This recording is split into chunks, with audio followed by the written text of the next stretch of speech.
Most people feel anxious about the idea of standing up and talking in front of a group of people. But learning to be a more effective public speaker can boost your confidence, inspire you to feel more comfortable in social situations, and help you become a much more persuasive communicator. I've been lucky to run workshops on corporate presentations, stand-up comedy, sleight of hand magic, monologuing, and much more. And these 10 tips really will help you lose your fear and become a much stronger public speaker. And be sure to watch the entire video, because you never know which tips are going to help you break through to the next level. Number 10. Speak slowly. This is definitely the most common mistake made by inexperienced public speakers. And unfortunately, when you speak quickly, you look nervous. And when you look nervous and uncertain, the information you're trying to convey seems suspect, and you don't come across as an authority. So make sure to speak slowly. Give each point its due. Make sure people have a sense that what you're saying is important, and don't be afraid to pause. Planting a pause during your presentation can be a great way to really add the drama to a point you just made, to come across as very confident yourself, and also give your audience a chance to process what you just shared. Number 9, keep it simple. Another classic mistake inexperienced public speakers make is adopting this tone, or thinking that as soon as you get in front of people you have to start using $100 words. But the exact opposite is actually what you should be striving for. Express what you're trying to express in the most simple, direct, and common terms possible. That way you'll seem comfortable, your audience will immediately understand what you're trying to say, and there'll be an inherent credibility in everything you're trying to share. Number 8, don't over-memorize. Amateur public speakers try to type out everything and then memorize the whole thing, and then they get in front of the audience and 3 sentences in, they flub a word and they're done. They don't know how to get back to where they were. The problem with over-memorizing is it means you're not available to the audience. You're only focused on this script in your head. And what you want to be doing is using words like arrows, sending them out. Ideas like arrows, sending them out. When you over-memorize your script, instead of being connect with the audience, the script becomes a wall between you and your audience. Number 7, always have a set list and a glass of water. So if you're not going to memorize the whole script, you definitely want a list of points. 4 points, 8 points, 15 points. And each point should be represented by one word. And don't use file cards. I used to use file cards, and the problem is you need to shuffle them around and you can lose your place, and you need something that's going to help you at a glance. Memory cues.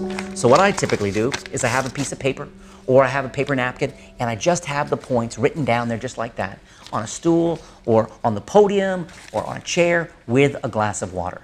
Because just when you think you're not going to have nerves, you're going to have nerves, and you're going to want to sip that water. Best of all, too, when you go for that water, every time you take a sip, you can just do a quick glance down at your list and you know exactly where you are in your presentation. And don't try to make a secret of your set list. You're not trying to cheat, you're just trying to keep your presentation moving forward. Number 6, do more with less. So often inexperienced public speakers will try to cover this much information or this much information, and you'll find after you present something several times, you end up trying to cover half the information you ever thought you would. That's because you instinctively start to drill into that information.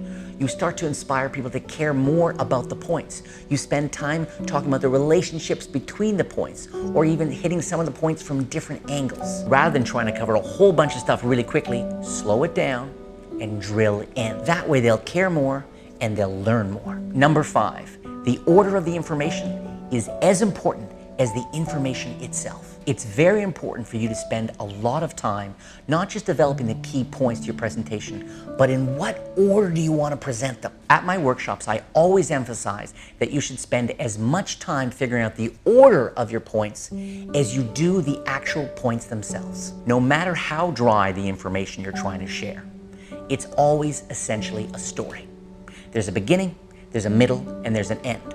I don't care what the information is. Your first point is your beginning, your last point, your end. And it's very important to spend time not just developing the points, but trying to figure out the order of the points. What makes them interesting? What makes them relevant? How do they relate to each other?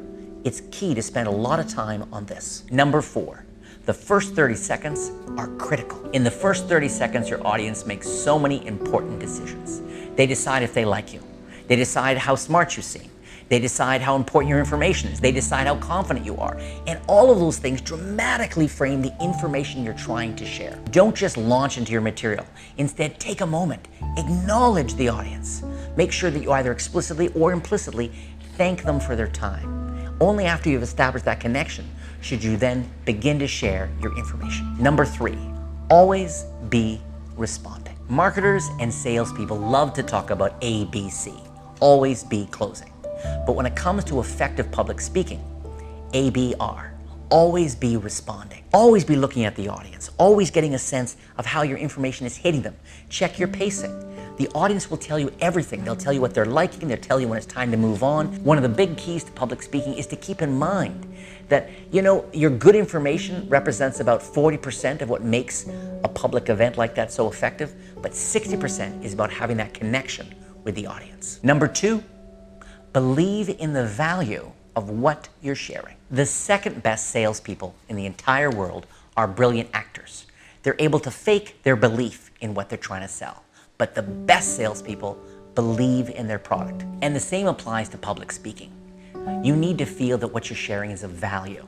You need to believe that you have a right to be up there and sharing your ideas with people. This is key because that will make you credible. And when you're credible, people will buy into what you're saying. This is why it's so important for you to stick to what you know. And as you practice and rehearse your presentation, if there's a piece of information or if there's a line or if there's something that doesn't quite feel right for you and you're not quite sure how to change it, cut it. And number 1, practice, practice, practice. Now, of course, you're going to want to rehearse your presentation many times so you have the information down. But there's an even more important reason to rehearse again and again. And that is because you want to be able to get past having to think about the information so you can focus on the real job.